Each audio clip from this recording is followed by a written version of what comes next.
Bonjour à tous, ravi de vous retrouver sur TV5 Monde à la une de l'actualité internationale. 31 morts, dont 6 enfants. C'est le dernier bilan, selon les autorités palestiniennes, de l'offensive israélienne depuis vendredi à Gaza. Le djihad islamique riposte et revendique des tirs en direction de Jérusalem. L'ONU s'inquiète de la situation humanitaire dans l'enclave. C'est un nouveau signe d'apaisement en Côte d'Ivoire. Laurent Gbagbo a été gracié par son successeur Alassane Ouattara. L'ex-chef d'État était sous le coup d'une peine de 20 ans de prison. Le président ivoirien signe ainsi un acte politique majeur. Enfin, au Kenya, la campagne présidentielle s'est achevée ce samedi avec les 2 meetings des 2 favoris. Parmi eux, Raila Odinga, l'opposant historique qui a reçu le soutien du président sortant Kenyatta. Retour sur cette réconciliation. On commence donc ce journal avec la situation au Proche-Orient. Les frappes israéliennes se poursuivent, tout comme les lancements de roquettes du djihad islamique. Pour la première fois, l'organisation affirme avoir visé Jérusalem. À Gaza, le bilan est lourd. Une trentaine de personnes ont déjà perdu la vie, dont 6 enfants. Le point sur la situation avec Hugo Barbieux. Jusqu'ici, Jérusalem avait été épargnée par les affrontements. Pour la première fois depuis le conflit débuté vendredi, la ville a été la cible de roquettes tirées depuis Gaza par les militants du djihad islamique. En face, Israël a poursuivi ses bombardements au 3e jour de l'opération Aube naissante. Nous avons frappé des dizaines d'installations militaires utilisées par le djihad islamique pour la production et le lancement de roquettes. Notre offensive contre les auteurs du terrorisme se poursuivra et s'intensifiera sans limite ni restriction.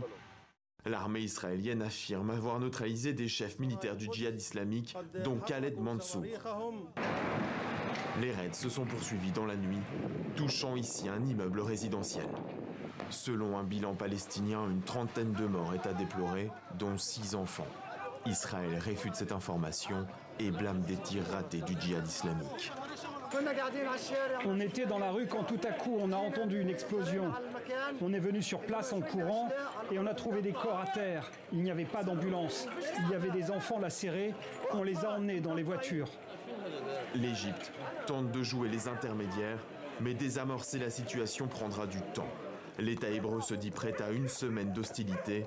Le djihad islamique a lui assuré que la bataille n'en était qu'à ses débuts.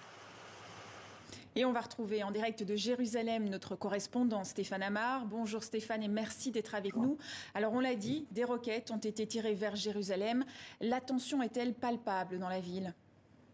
Alors, dans le centre même de Jérusalem, non. Là où je me trouve, il y a des touristes qui se promènent, il y a des gens qui travaillent, même si cette journée est un peu particulière. C'est précisément une journée de deuil où l'on commémore la destruction du temple de Jérusalem, juste derrière moi. Mais les roquettes sont tombées à l'entrée de la ville, près de plusieurs villages, notamment un village arabe. Elles ont été interceptées par le bouclier antimissile.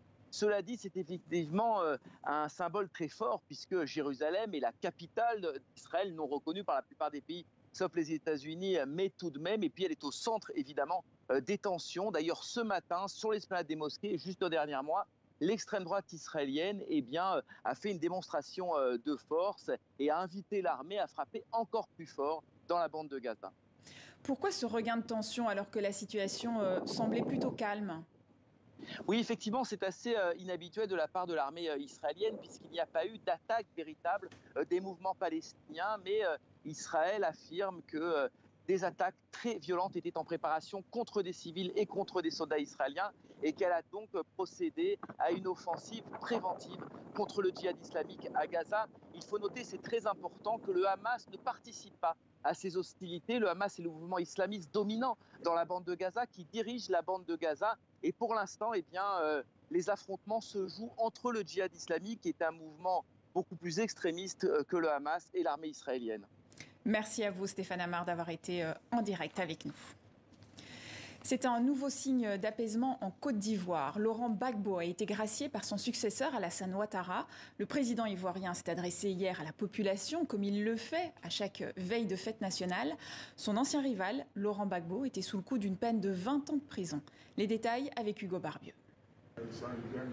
C'était il y a 3 semaines, main dans la main et tout sourire. Le président ivoirien Alassane Ouattara, côte à côte avec ses 2 prédécesseurs, veut enfoncer le clou de la réconciliation. Les autres considèrent que c'est une réunion extraordinaire, mais l'on doit considérer qu'elle est plutôt ordinaire et qu'elle sera régulière. Le président de la République et ses deux prédécesseurs ont exprimé leur volonté de faire de cette première rencontre un levain de la décrispation du climat socio-politique national en Côte d'Ivoire. L'apaisement et ce nouveau geste hier, la grâce présidentielle accordée par décret par le président Ouattara à son ancien rival. Laurent Gbagbo avait été condamné à 20 ans de prison pour l'affaire dite du braquage de la BCEAO, la Banque centrale des États d'Afrique de l'Ouest. Une peine infligée en 2018, alors même qu'il était détenu à la prison de la Cour pénale internationale de La Haye. Finalement acquitté pour crime contre l'humanité, il était revenu dans son pays sans pour autant être inquiété. Il revendiquait même publiquement la libération des prisonniers arrêtés avec lui en 2011. J'étais leur chef de file. Et moi, je suis dehors aujourd'hui. Et ils sont en prison. Et j'aimerais que le président fasse tout ce qu'il peut pour les libérer. Alassane Ouattara semble avoir entendu le message. La décision présidentielle s'accompagne de la libération conditionnelle pour 2 anciennes figures du régime de Laurent Gbagbo.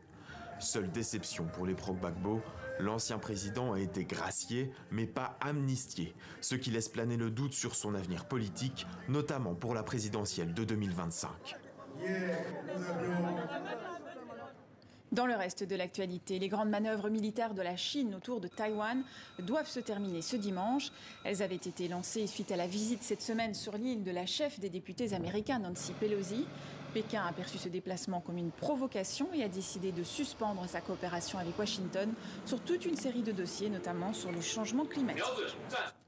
La situation en Ukraine continue de vivement préoccuper l'Agence internationale pour l'énergie atomique. Après les frappes de vendredi près de la plus grande centrale nucléaire d'Europe, elle alerte sur un risque de catastrophe nucléaire. L'Ukraine et la Russie se rejettent mutuellement la responsabilité de ces bombardements. On écoute le président ukrainien. Malheureusement, la situation autour de la centrale nucléaire de Zaporijia s'aggrave. Les terroristes russes sont devenus les premiers au monde à utiliser cette centrale, la plus grande d'Europe, à des fins terroristes. Nous attirerons l'attention du monde sur ce point et insisterons pour que de nouvelles sanctions soient imposées à la Russie pour avoir créé une telle menace mondiale.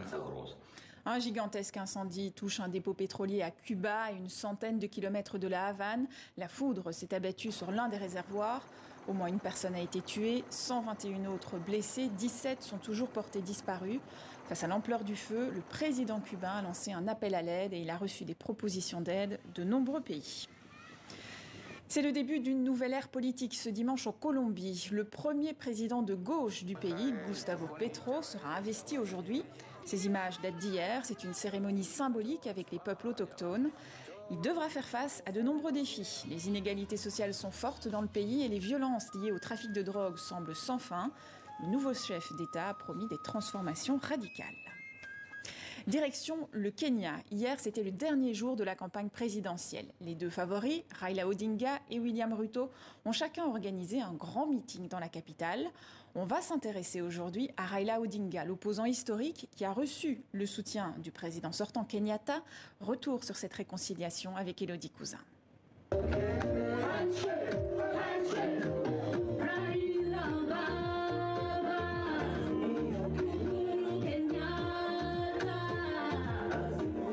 Une chanson célébrant l'amitié entre le candidat Raila Odinga et l'actuel président du Kenya. Il y a 5 ans, personne n'y aurait cru à Kisumu. Mais depuis 2018, les deux hommes ont enterré la hache de guerre. Leurs partis font campagne ensemble. C'est une bénédiction. Quand ils se sont serrés la main, avec Raila Odinga, beaucoup de choses ont changé. Depuis, nous sommes unis entre membres de la tribu Kikuyu et membres des Luo. Ça apporte un élan supplémentaire à sa campagne. Raila, c'est l'homme du peuple. Il va l'emporter lors de la prochaine élection. Le lieu de ce rassemblement est symbolique.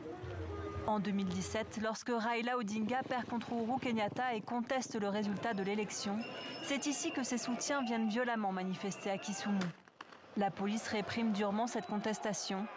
Dans le pays, 92 personnes perdent la vie. Samantha Pendo, âgé de seulement 6 mois, a été tué par un coup de matraque alors que la police s'en prenait à la population de son quartier. À quelques jours des élections, ses parents se sont résolus à soutenir l'alliance entre le président et le candidat. Au moins pour la croissance du pays, c'est quelque chose de bien. Cette alliance a apporté la paix. Mais sur un plan personnel, je me sens trahi. C'est la politique. Il doit y avoir un gagnant et un perdant. Celui qui perdra devra l'accepter et laisser le Kenya aller de l'avant. Mais il ne faut pas que nous nous battions. Pour relayer ce message, les associations communautaires de Kisumu organisent des événements à l'approche du scrutin.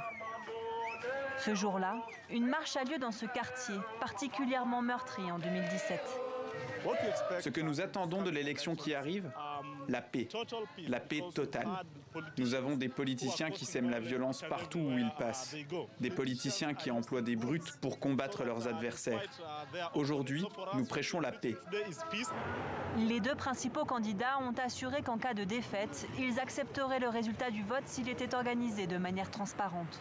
Mais depuis 2007, chaque élection a été contestée, entraînant son lot de manifestations et très souvent de violences.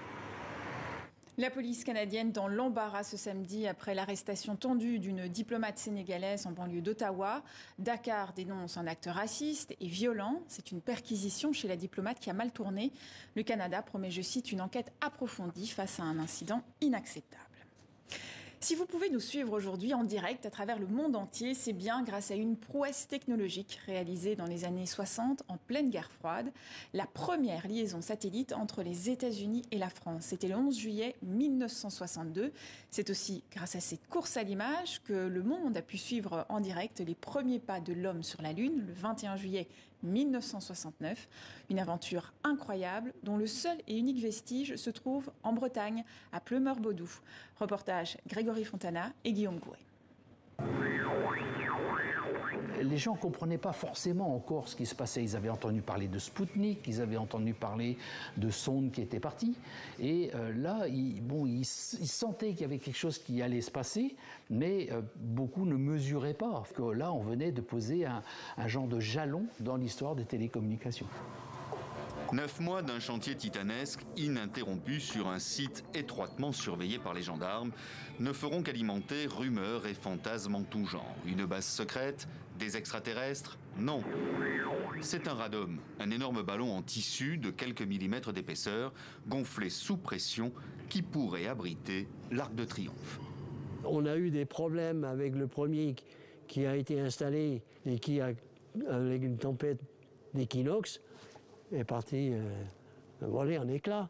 On a fait les réparations à l'aéroport du Cervelle avec le fer à souder qui était vraiment un peu archaïque quand on était en train de penser travailler dans les futures télécommunications.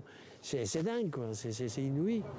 Mais pourquoi un tel ballon? Quand on sait que sa principale caractéristique est de laisser passer les ondes, la réponse se trouve alors fort logiquement à l'intérieur, où une gigantesque structure de métal a été montée en un temps record, une sorte de mécano géant de 340 tonnes.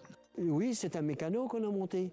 Il a fallu accueillir 70 ingénieurs américains, mais quand ils ont commencé à monter ça, c'est invraisemblable. 27 jours et 27 nuits, nuit et jour, sans arrêter. C'était extraordinaire de voir tout cet ensemble tourner en 360 degrés à l'horizontale, avec une précision, mais alors invraisemblable.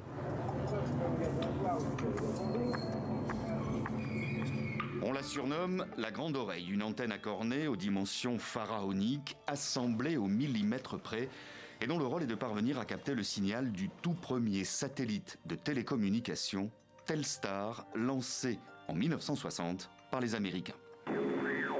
Ça capte un signal qui vient d'un satellite qui se trouve en gros à 5600 km. Il faut pouvoir le poursuivre et le signal est très faible. On va pouvoir faire la communication que lorsque le satellite qui va retransmettre sera en visibilité des deux. Jusqu'au jour où ça marche, c'était le 11 juillet 1962 à 0h47, ce moment très précis où les deux antennes, américaines et françaises, se répondent. L'Amérique parle à la France avec la toute première conférence de presse en direct de l'histoire. Hey, well, I don't know. This is really Puis quelques images du pays de l'oncle Sam. Les Américains découvrent en retour le meilleur ambassadeur du moment pour parler de la France en chanson. La la la, mine de rien, la voilà qui revient.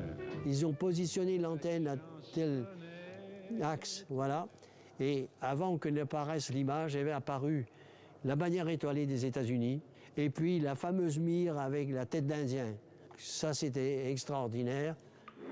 Un premier direct de 7 minutes 47 secondes et l'histoire des télécommunications entre dans une nouvelle ère. Le retentissement est mondial. Et on voit tout d'un coup le directeur qui vient et il me dit, moi, petit, va dire aux journalistes de venir. Ils ont totalement pris d'assaut la salle des équipements terminaux, la salle du pupitre, etc. Alors voilà, ça a été la liesse totale. Donc pour la deuxième fois, en un an, nous sommes en direct par satellite. En pleine guerre froide, le domaine des télécommunications est crucial. John Fitzgerald Kennedy s'adresse désormais en direct à ses alliés européens. La France du général de Gaulle rayonne grâce à la maîtrise de ces technologies de pointe. Il y a des enjeux géostratégiques, il y a des enjeux commerciaux, il y a des enjeux, je dirais, de transfert de technologie. Et c'est ce qui va permettre à la France d'être un élément moteur dans les télécommunications par satellite, en particulier en Europe. Et cette antenne cornée de son nom de code PB1 est aujourd'hui le dernier vestige de cette époque. Il faut savoir que quelques années après que les Américains aient démonté la leur, ils ont finalement changé d'avis et ils sont venus nous demander de racheter notre antenne pour pouvoir la démonter et la remonter aux États-Unis. Et en fait, à ce moment-là, on leur a dit, messieurs les Américains, bien tenté, mais non. Aujourd'hui classée monument historique, la Grande Oreille est restée en fonction jusqu'en 1985. Direction la Syrie maintenant, dans le nord-ouest du pays. Les propriétaires d'un moulin perpétuent une tradition depuis 88 ans. Le blé est épluché avant d'être moulu à la main. Un savoir-faire transmis de génération en génération. Oumi Diallo. Le moulin, c'est d'abord une affaire de son. Celui du moteur, des grains, de la pierre et des chants traditionnels.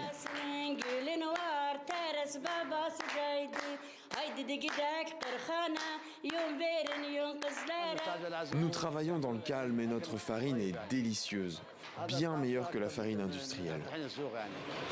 Ici, les gestes n'ont pas changé depuis 1934. Le gardien de ce savoir-faire ancestral, c'est lui, Soleiman Al-Omar. Mon grand-père a transmis ce moulin à mon père, puis j'ai repris le flambeau. Je ne peux pas m'en séparer. Ce serait vraiment difficile de le voir disparaître, même si c'est un travail qui demande beaucoup d'efforts. J'ai même perdu mes dents, tellement j'y passe de temps. Plus qu'un métier, un sacerdoce. Ici, le blé est épluché, puis moulu à la main. Le moteur du moulin fonctionne au diesel et à l'huile selon une technique d'égouttage et de refroidissement à l'eau. Une création de l'entreprise anglaise Crossley Brothers, pionnière dans la production de moteurs à combustion. La mouture manuelle donne de meilleurs résultats que les machines modernes qui brûlent les grains. Les gens viennent de tous les villages voisins. Dans le passé, le moulin était très fréquenté, mais aujourd'hui, le nombre de clients diminue. Malgré les difficultés, l'amertume n'a pas sa place chez les Al-Omar, où le temps long s'écoule paisiblement au rythme du moulin et de ses trésors. En France, le monde de la chanson est en deuil. Daniel Lévy, connu pour son rôle dans la comédie musicale Les 10 Commandements et sa chanson L'envie d'aimer, est décédé ce samedi à l'âge de 60 ans. Il souffrait d'un cancer depuis plusieurs années. La ministre de la Culture française salue une voix singulière et puissante.